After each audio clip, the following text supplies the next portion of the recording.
अस्सलामुअलैकुम दोस्तों और साथियों, उम्मीद है आप लोग खैरियत से होंगे। इस वीडियो में हम बात करेंगे 91 ईयर्स ओल्ड एक शख्स की, जिनका नाम है विक्टर स्मिथ, जो रहते हैं अमेरिका की एक रियासत है ओहायो, उसका एक इलाका है हैमिल्टन का। तो वहाँ पे वो रहते हैं और उनकी जो हिस्ट्री ये है कि उनका जो एक पाँव है वो उनके साथ नहीं है, एम्पुटेशन उनकी हो चुकी है। उसकी ज़ाहिर है उनकी कोई डायबिटिक या कोई ना कोई ऐसा फुट था जिसकी वजह से उनका जो टांग है वो काटनी पड़ी। अब ये रहते हैं कि नर्सिंग होम में, क्योंकि इनकी उम्र भी ज़्यादा है और वहाँ पे आपको पता है कि नर्सिंग होम का रिवाज है।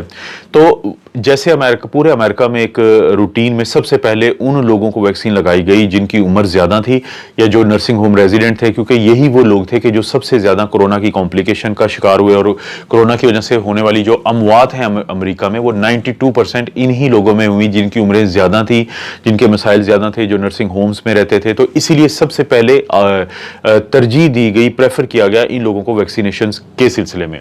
अब वो अमेरिका में दो वैक्सीन इस्तेमाल हो रही हैं, एक है फाइजर की वैक्सीन और एक है मॉडर्ना की वैक्सीन। ये दोनों दो डोज की वैक्सीन है। इनके अंदर मैसेंजर आरएनए की टेक्नोलॉजी इस्तेमाल हुई है और आमतौर पर ये इंतहाई सेफ भी समझी जाते हैं और इनकी जो एफिकेसी है वो 95% है ऑलमोस्ट दोनों की। तो वहाँ पे ये जो मिस्टर विक्टर स्मिथ है, जिनकी उम्र है 91 ईयर्स, इनको 22 जनवरी को पहली डोज लगती है। पहली डोज लगने के फौरी बाद ये बहुत ज़्यादा इनको नकाहत और कमज़ोरी महसूस हुई और उसके बाद ये गिर गए, ये बेहोश हो गए। इनको फौरी तौर पे हॉस्पिटल लेके गए और वहाँ पे हॉस्पिटल इनको ट्रांसफ़र किया गया, लेकिन ये जल्द बेहतर हो गए। वहाँ से इनको वापस इस नर्सिंग होम में भेज दिया गया। अभी 22 जनवरी के बाद अभी जो 25 फरवरी था, तो 25 फरवरी को इनकी डेट आई सेकेंड डोज की। इनको वहाँ पे एक वैक्सीनेशन सेंटर है, वहाँ पे लेके गए।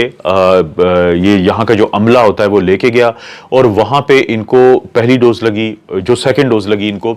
तो सेकेंड डोज लगने के बाद ये बड़े ज़बरदस्त रहे, इनको किसी किस्म की कोई सिम्टम्स नहीं आई। कुछ देर इनको वहाँ पे मॉनिटर करने के बाद, जैसे किसी भी वैक्सीन लगने के बाद 30 मिनट से 1 घंटे तक आमतौर पर लोगों को स्टे करवाया जाता है, ताकि अगर खुदा ना खास्ता कोई साइड इफेक्ट में आता है, कोई रिएक्शन आता है फौरी तौर पे, तो उसका पता चल जाए। लेकिन जब ऐसा कुछ नहीं हुआ, ये ठीक रहे, इनको वापस शिफ्ट कर दिया गया उस नर्सिंग होम में हैमिल्टन के इलाके में ही। अब वहाँ पे जब ये अपने कमरे में थे, इनका रूम नंबर था 202, तो वहाँ पे उस इलाके का जो फायर फाइटर्स होते हैं, बेसिकली जो वहाँ पे फायर फाइटर डिपार्टमेंट्स हैं, उनको इंडिपेंडेंटली उन्होंने कॉन्ट्रैक्ट लिया हुआ है कि जो नर्सिंग होम है वहां पे जाके वैक्सीन लगाने का। तो उनके अमले के कुछ लोग आते हैं, तो वो एक लिस्ट देते हैं कि जिसके अंदर उन लोगों का नाम लिखा हुआ है जिनको उस रोज वैक्सीन लगनी है। तो फायर फाइटर जो है वो नर्सिंग होम की एक जो स्टाफ हैं जिनकी ड्यूटी चेंज हुई थी, तो उनसे पूछते हैं कि मिस्टर विक्टर किस कमरे में है, क्योंकि हमने मिस्टर विक्टर जो है उनको भी वैक्सीन लगानी है। बेसिकली वहां पे एक से ज्यादा लोग थे कि जिनका नाम विक्टर था। अब स्टाफ उनसे पूछती हैं कि क्या आप विक्टर स्मिथ की बात कर रहे हैं, तो गलती से वो भी यही कहते हैं, जी विक्टर स्मिथ ही होंगे ये। तो वो उनको भेज देती हैं रूम नंबर 202 पे, क्योंकि ये जो स्टाफ थी इनकी हुई थी ड्यूटी चेंज। इनको नहीं आइडिया था कि दिन के आगाज में क्या वाकया हो चुका है या कौन कहां पे गया था वैक्सीन लगने के लिए। तो ये जो फायर फाइटर्स हैं, ये रूम नंबर 2 में जाते हैं, 202 में जाते हैं और उन बुजुर्ग को जाके उसी दिन में एक सेकंड डोज लगा देते हैं, जो कि सुबह पहले भी उनको एक डोज लग चुकी थी। उस डोज लगने के थोड़ी देर के बाद ही इनकी तबीयत खराब होती है, इनको बेचैनी शुरू हो जाती है और इनका जब ब्लड प्रेशर चेक करते हैं तो वो होता है 87/46, यानी ये शॉक में चले जाते हैं। शॉक क्या होता है दोस्तों? शॉक होता है कि जब किसी का ब्लड प्रेशर जो है ऊपर वाला 90 और नीचे वाला 60 से नीचे ड्रॉप हो जाए। ना सिर्फ ये हुआ, बल्कि साथ ही इनके जो लंग्स थे उनके अंदर पानी चला गया, जिसको हम पल्मोनरी एडिमा कहते हैं, क्योंकि जब दिल के ऊपर कम ब्लड प्रेशर की वजह से दबाव पड़ा तो उसने ज्यादा धड़कने की कोशिश की। इसे हम कहते हैं रिफ्लेक्स टैकीकार्डिया।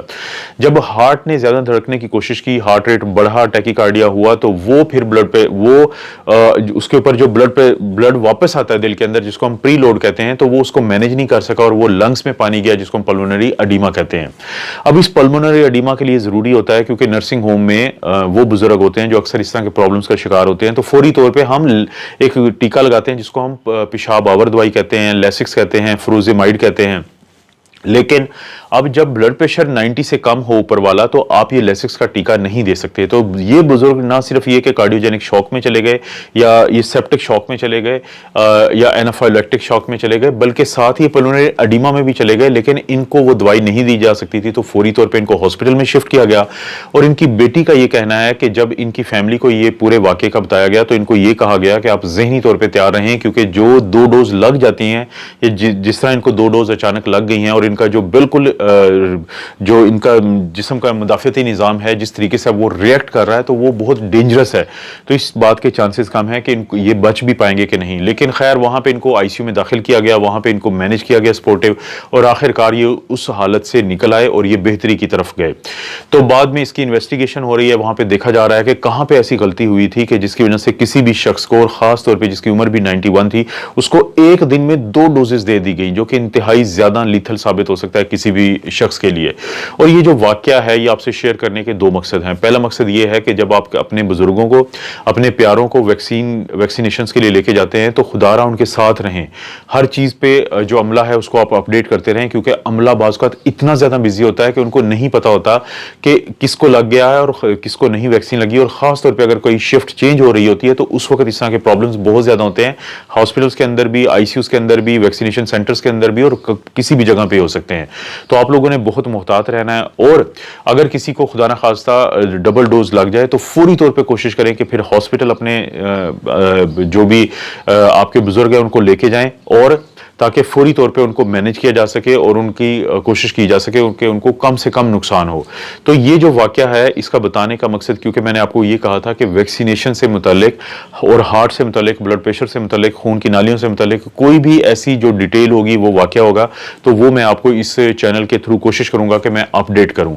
दोस्तों ये था वो वाकया जिसका मैं जिक्र करना चाहता था। आप अपना और अपनी फैमिली का ख्याल रखें। अल्लाह ताला आपको और आपकी फैमिली को हर किस्म की बुराई, बीमारी और आजमाइश से महफूज रखें।